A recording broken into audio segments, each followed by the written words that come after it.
আমি আপনাদেরই সন্তান। আপনারা জানেন আমার বাবা বাংলাদেশ জাতীয়তাবাদী দলের ৩ নম্বর কাজিরাম ইউনিয়নের সহসভাপতির দায়িত্ব দীর্ঘদিন যাবৎ পালন করেছিলেন এবং তিনি জনগণের ভোটে নির্বাচিত হয়ে দীর্ঘ ৯ বছর যাবৎ মানুষের সেবা করে গেছেন। আমি আপনাদের সেবা করার অপ্রাণ চেষ্টা করব এবং আপনাদের পাশে থাকার চেষ্টা করব।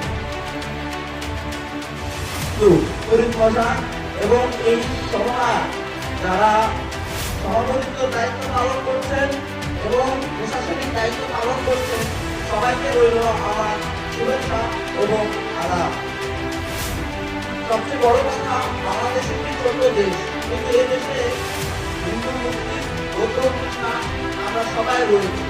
আমাদের সবারই একটি যে আমরা সবাই বাঙালি। যারা তারেক রহমান থেকে বার্তা এসেছে আমাদের প্রত্যেকটি পূজা মণ্ডপে গিয়ে পরিদর্শন করা এবং আমাদের জাতীয়তাবাদী তিনি করার চেষ্টা করতেছে। তারই ন্যায় আমরা তারিখ দেওয়ার উদ্দেশ্যে এই আমাদের ৩ নম্বর কাজিরাম ইউনিয়নের প্রত্যেকটি মন্দিরের কোন প্রকার অসুবিধা হচ্ছে কিনা তা জানার জন্য চেষ্টা করতেছি। প্রিয় আমার সম্মানিত ভাইয়েরা, আজ আমরা এখানে সমবেত হয়েছি শারদীয় দুর্গা পূজার মহোৎসব উপলক্ষে ঘিরে।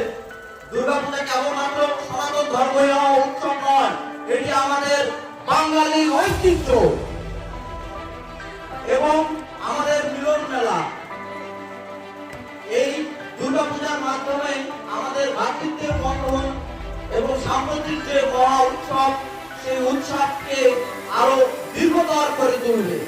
প্রিয় ভাইয়েরা, আমরা আপনাদের প্রতিপক্ষ নই, আমরা আপনাদের শত্রু নই।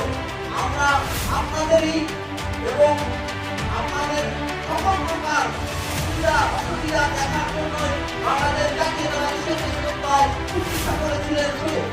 আমাদের লক্ষ্য শুধু একটাই, মানুষের সেবা করা এবং মানুষের যে অসুবিধাগুলো রয়েছে সেই অসুবিধার সঙ্গে আমরা রক্ষার জন্য সর্বদা কাজ করে যাচ্ছি।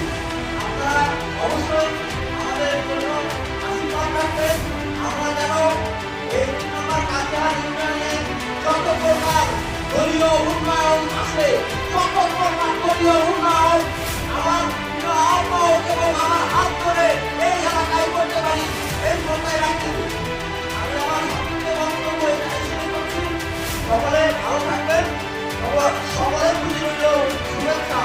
এবং আমি শেষ কথা একটু বলতে চাই, আপনারা সকলে আমার জন্য দোয়া করবেন। আমার বাবা যেমন আপনাদের পাশে ছিল, আমিও যেন সর্বদা আপনাদের পাশে থাকতে পারি। ধন্যবাদ, ধন্যবাদ, ধন্যবাদ। শহীদ জিয়া অমর হোক, খালেদা জিয়া জিন্দাবাদ, দেশ নাও, তারেক রহমান জিন্দাবাদ।